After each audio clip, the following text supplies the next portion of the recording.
मेरा नाम डॉक्टर अवधेश खरे है।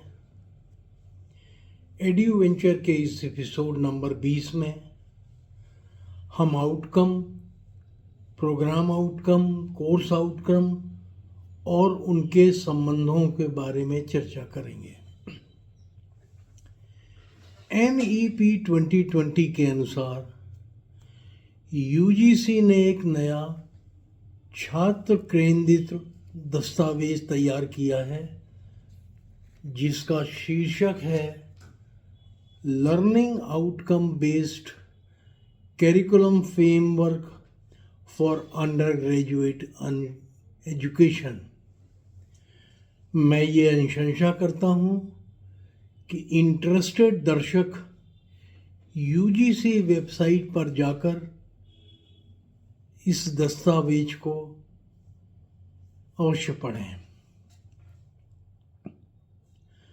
आउटकम बेस्ड एजुकेशन एक छात्र केंद्रित सीखने का मॉडल है जो शिक्षक को पाठ्यक्रम की डिलीवरी और असेसमेंट की योजना बनाने में मदद करता है।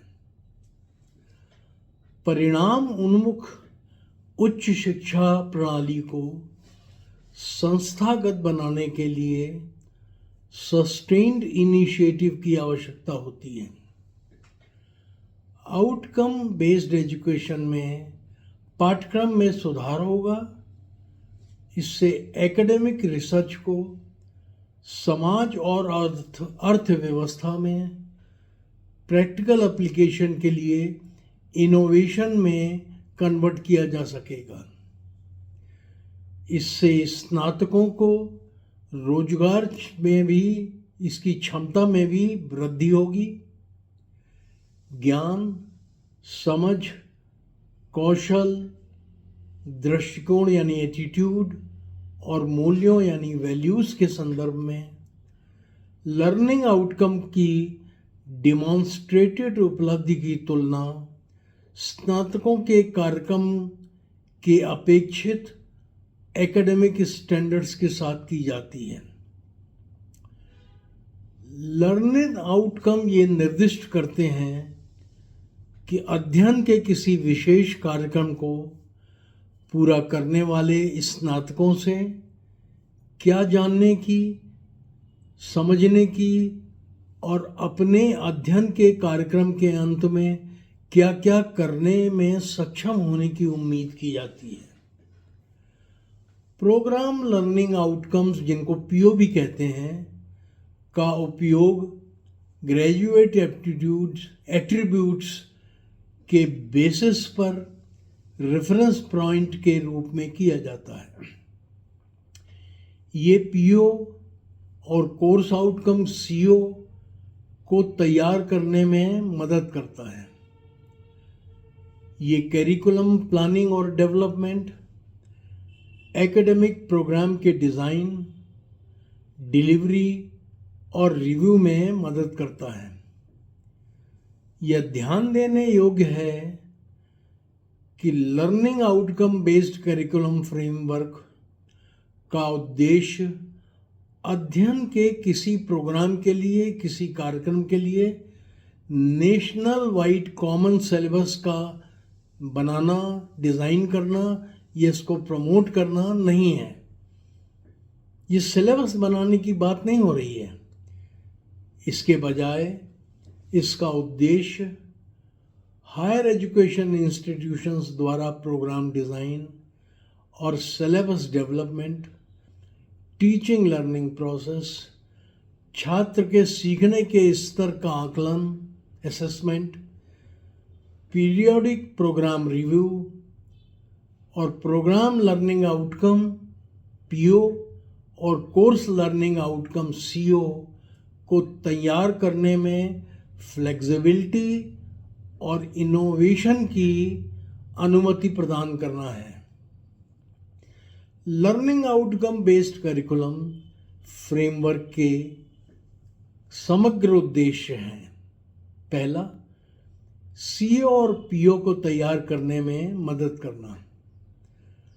भावी छात्रों नियोक्ताओं और अन्य लोगों को लर्निंग आउटकम यानी ज्ञान, कौशल, दृष्टिकोण और मूल्य के समझने के स्तर में सक्षम बनाना। अगला, वैश्विक प्रतिस्पर्धा, ग्लोबल कॉम्पिटिटिवनेस सुनिश्चित करने और छात्र और स्नातक की मोबिलिटी को सुविधाजनक बनाने में, देश से विदेश जाने आने में लर्निंग आउटकम और एकेडमिक स्टैंडर्ड्स की राष्ट्रीय मानकों और अंतर्राष्ट्रीय मानकों की कॉम्पिटिटिवनेस को बनाए रखना। हायर एजुकेशन जो इंस्टीट्यूशंस हैं उनको टीचिंग लर्निंग स्ट्रेटजीज को डिज़ाइन करने, छात्र के सीखने के स्तर का आकलन करने और कार्यक्रम तथा शैक्षणिक मानकों की पीरियोडिक रिव्यू के लिए ये एक महत्वपूर्ण रेफरेंस पॉइंट प्रदान करता है। अब हम ग्रेजुएट एट्रीब्यूट्स के बारे में चर्चा करेंगे, जिसे संक्षेप में GA भी कहते हैं। GA किसी व्यक्ति की स्पेसिफिक क्वालिटी या फीचर और कैरेक्टरिस्टिक्स को दर्शाती है, जिसमें ज्ञान, कौशल, दृष्टिकोण और मूल्य भी शामिल हैं, जो उच्च शिक्षा संस्थान में HEIs में अध्ययन के माध्यम से ग्रेजुएट से प्राप्त किए जाने की उम्मीद है।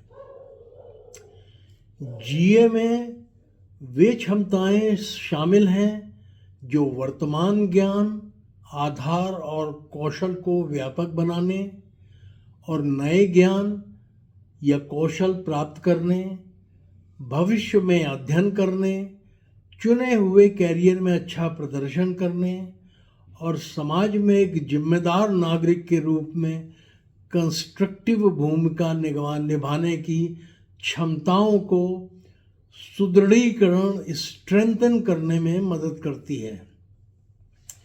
GAs छात्र की विश्वविद्यालय की डिग्री कार्यक्रमों की विशेषताओं को भी परिभाषित करती है। वे कॉम्पिटेंसीज के एक समूह का वर्णन करती हैं जो किसी पर्टिकुलर सब्जेक्ट एरिया और प्रोग्राम कंटेक्स्ट के अध्ययन के बाहर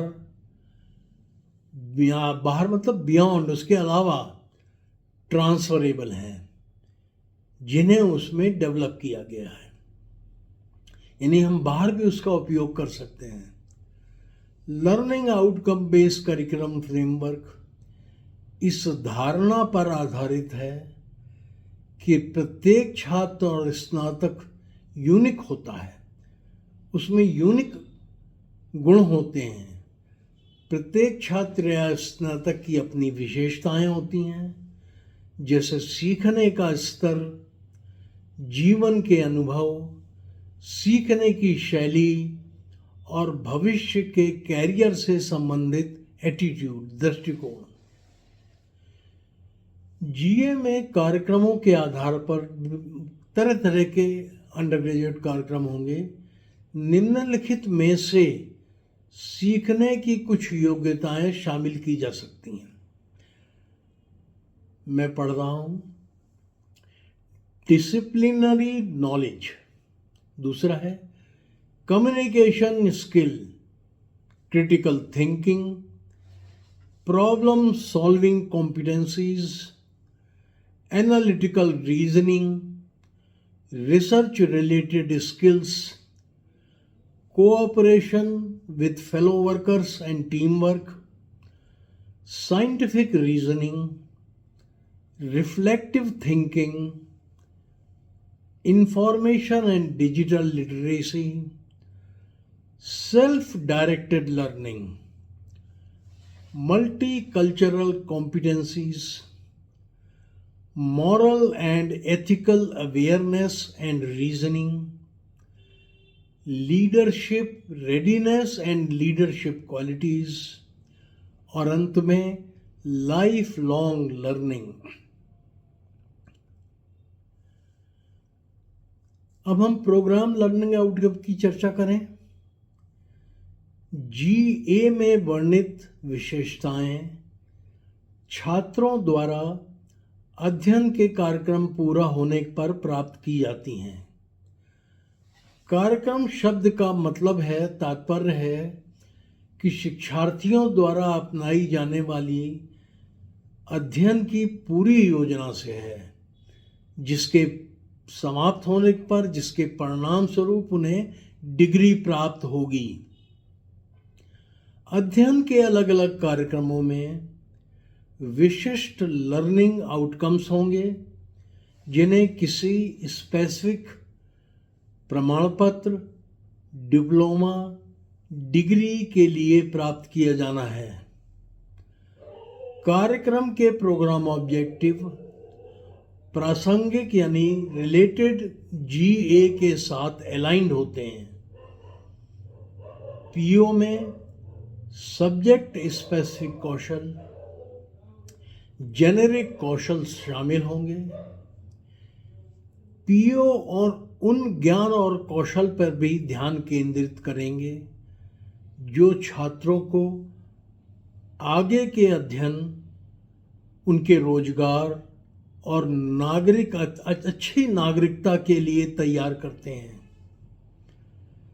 ये POs कौशल, ज्ञान, एनालिटिकल एबिलिटी, एटीट्यूड, बिहेवियर से संबंधित होते हैं, जो छात्र इस कार्यक्रम के माध्यम से प्राप्त करेंगे। NBA national board of accreditation ने इंजीनियरिंग ग्रेजुएट्स के लिए 12 प्रोग्राम ऑब्जेक्टिव परिभाषित किए हैं और ये सभी इंजीनियरिंग कार्यक्रम पर लागू होते हैं और इन पे हम चर्चा करेंगे, क्योंकि NBA ने इनको बनाया है। इसको हम मॉडल लेते हुए इस पे चर्चा करेंगे।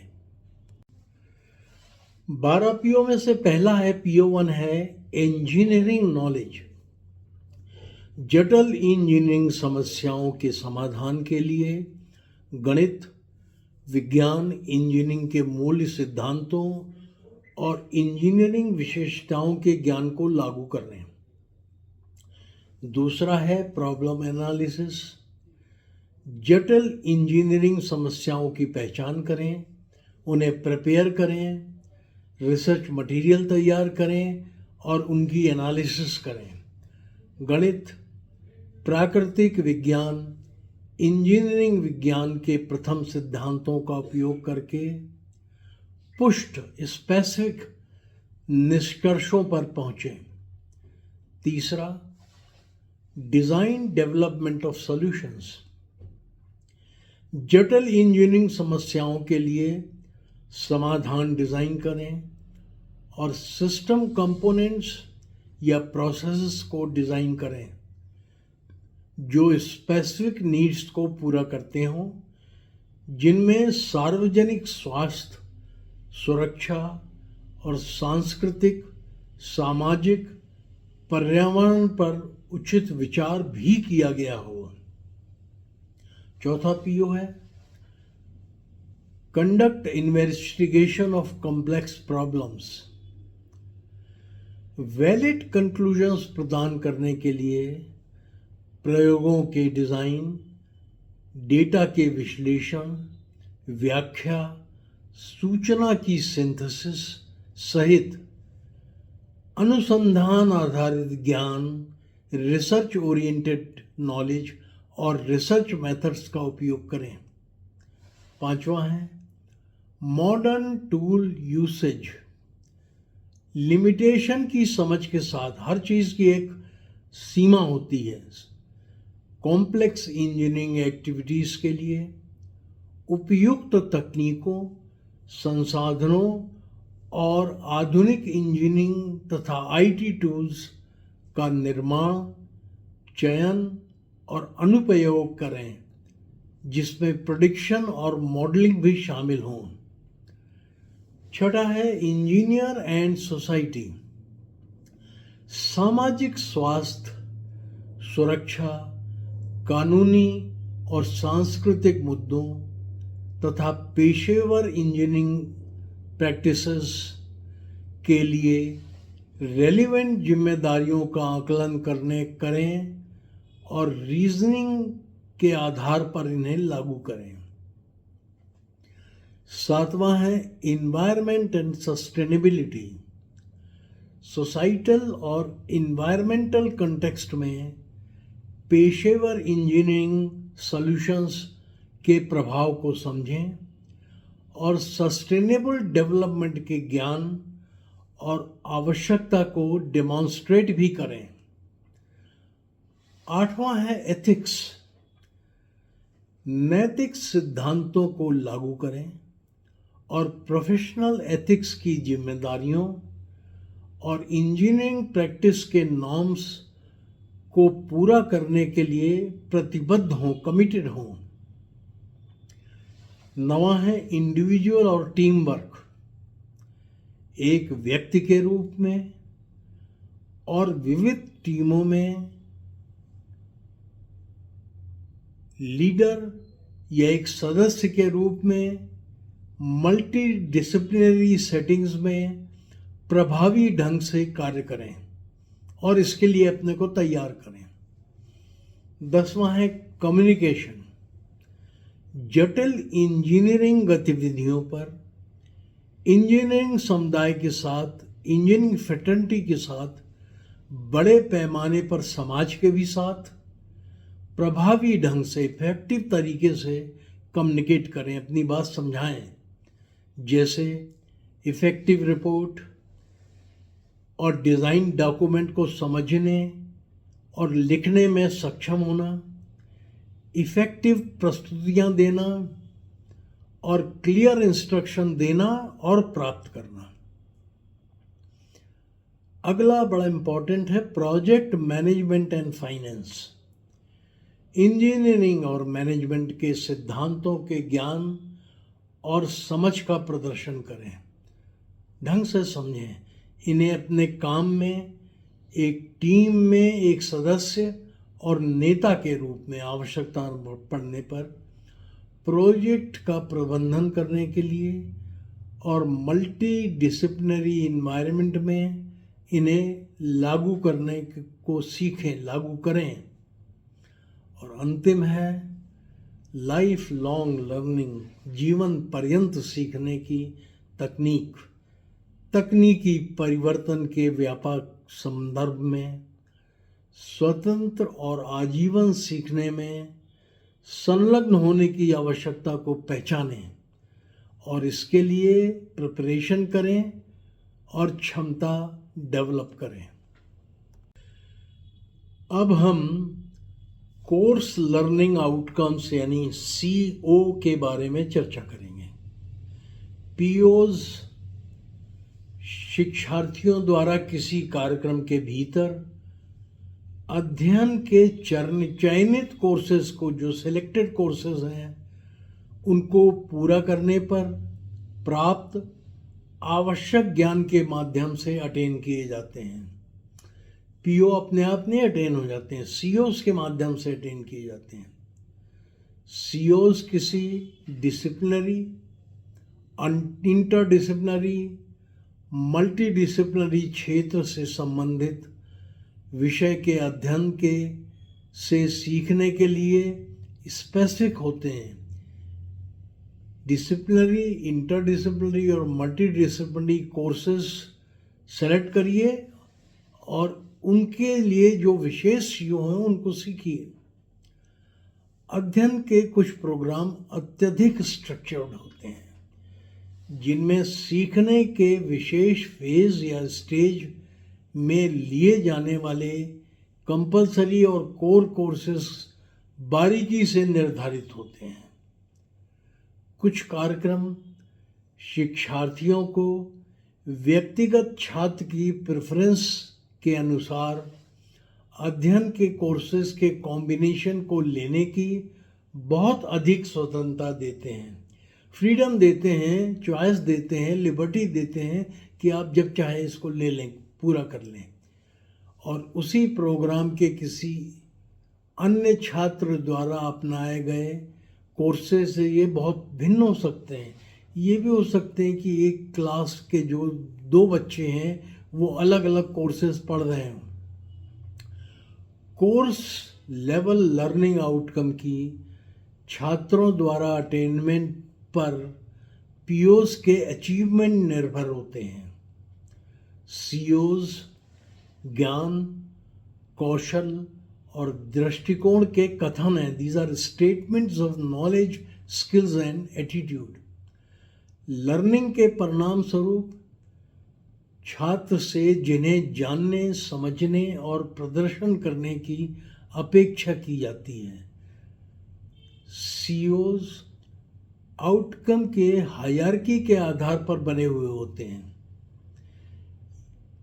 ये टूल्स होते हैं जिनका प्रत्येक पाठ्यक्रम में उपयोग छात्र के प्रदर्शन को मापने के लिए, असेसमेंट के लिए किया जाता है। कोर्स पूरा होने तक छात्र से क्या सीखने की अपेक्षा की जाती है, सीओज इसका संक्षिप्त विवरण होना चाहिए। सीओ को संक्षेप में मापने योग्य स्टेटमेंट होना चाहिए, मेजरेबल होना चाहिए। अच्छी तरह से लिखे हुए सीओज सेमेस्टर के अंत में सीओ की उपलब्धि को मापने में शिक्षक को सुविधा प्रदान करते हैं। ढंग से लिखे गए सीओज शिक्षक को सीओ को प्राप्त करने के लिए उपयुक्त कोर्स डिलीवरी और असेसमेंट मेथड्स को डिज़ाइन करने में भी मदद करते हैं। सीओज के ऐसे कथन बनाएं जो शिक्षक केंद्रित दृष्टिकोण के बजाय छात्र केंद्रित होने पर फोकस करें, यानी स्टूडेंट सेंट्रिक हों ये सीओज।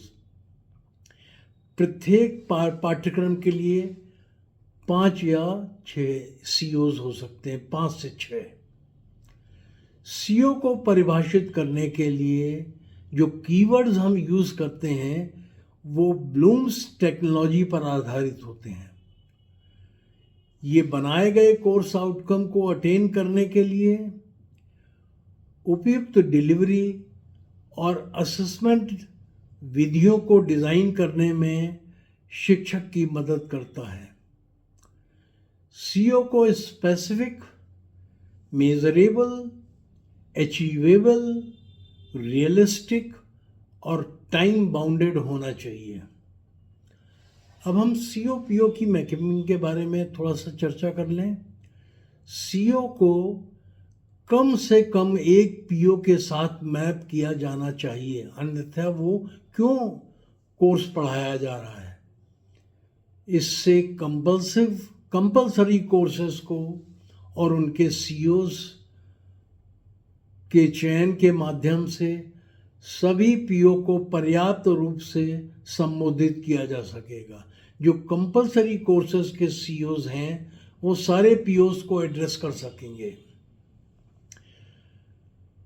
सीओज को डिज़ाइन करते समय कोर्स से संबंधित जो टीचर होता है, शिक्षक होता है, उसको सभी सीओज को उचित पीओ से मैप करना चाहिए। CO PO mapping is very critical, ताकि ये सुनिश्चित किया जा सके कि अध्ययन की अवधि के दौरान सभी पीओस को कवर कर लिया गया है। किसी पाठ्यक्रम के लिए सीओ लिखें और देखें कि उनमें से प्रत्येक सीओ किस हद तक पीओ के साथ सह संबंधित है।